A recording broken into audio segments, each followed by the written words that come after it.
سنت طریقے کے سلسلے میں چوتھی بات یہ بتائی گئی کہ نکاح میں ولی کا ہونا ضروری ہے۔ اپنی مرضی سے ہم نکاح نہیں کر سکتے، اپنی پسند کی شادی ہم نہیں کر سکتے، کیونکہ اللہ کے نبی صلی اللہ علیہ وسلم نے فرمایا کہ جس نکاح میں جس شادی میں ولی نہ ہو وہ نکاح ہی قبول نہیں ہوتا۔ اور ولی یا تو باپ ہوگا، باپ کی غیر موجودگی میں چچا ہوگا، تایا ہوگا، ماموں ہوگا، ان سب کی غیر موجودگی میں امیر المؤمنین ہوگا، خلیفہ جو ہے وہ ولی ہوگا، یا مسلمانوں کا سربراہ بھی ولی بن سکتا ہے۔ بغیر ولی کے ہم نکاح نہیں کر سکتے۔ دوسری بات یہ بتائی گئی کہ جب نکاح ہو رہا ہے تو ایجاب و قبول ہونا ضروری ہے۔ لڑکا یہ کہے کہ ہاں میں نے اس نکاح کو قبول کیا، لڑکی یہ کہے کہ ہاں میں نے بھی اس نکاح کو قبول کیا۔ تیسری بات یہ بتائی گئی کہ 2 گواہوں کا ہونا ضروری ہے، 2 گواہ اس نکاح کے بنے کہ ہاں ہماری موجودگی میں یہ نکاح ہو رہا ہے، ہم اس پر گواہی دیتے ہیں۔ چوتھی بات یہ بتائی گئی کہ مہر کا معین ہونا ضروری ہے۔ ہمارے معاشرے میں مہر کے سلسلے میں بہت ہی بگاڑ پایا جاتا ہے۔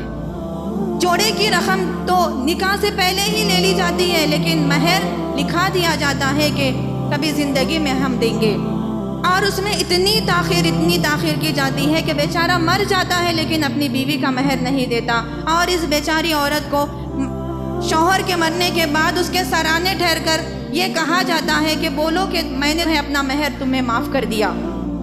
اس طرح کی پلاننگ والی معافی کا اسلام میں کوئی تصور نہیں ہے۔ سب سے پسندیدہ مہر وہ ہے جو نکاح کے دن دلہن سے ملنے سے پہلے ہی ادا کر دیا جائے، اور نکاح میں جو مہر بنایا جائے مختلف چیزوں کا ہم مہر بنا سکتے ہیں۔ کسی گھر کو مہر بنایا جا سکتا ہے، سونا اور چاندی کو مہر بنایا جا سکتا ہے، تعلیم کو مہر بنایا جا سکتا ہے، قرآن کی تعلیم کو مہر بنایا جا سکتا ہے۔ ہر ایسی جائز چیز کو مہر بنایا جا سکتا ہے جس کی شریعت میں اجازت ہے۔ محترم سامعات کرام، نکاح کے سلسلے میں آخری بات، سنت جو بات ہے، 5ویں اور آخری بات یہ فرمائی گئی، اللہ کے نبی کریم صلی اللہ علیہ وسلم سے بہت ساری حدیثیں یہ آتی ہے کہ نکاح کے بعد ولیمہ کیا جائے۔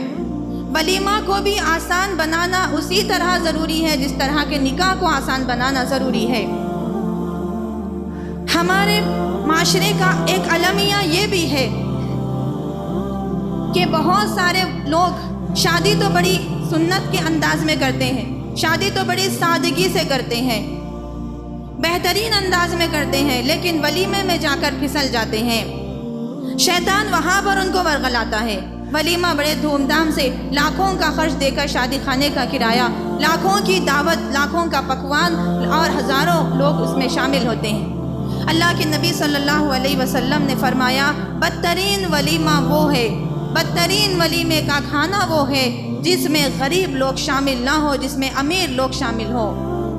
جس طرح نکاح کو آسان کرنا ضروری ہے اسی طرح ولیمے کو آسان کرنا ضروری ہے۔ ولیمے میں اس بات کا خیال رکھا جائے کہ کم سے کم لوگ ولیمے میں ہمارے جمع ہو، غریب لوگ ولیمے میں جمع ہو، کم سے کم اس میں اخراجات کیے جائیں۔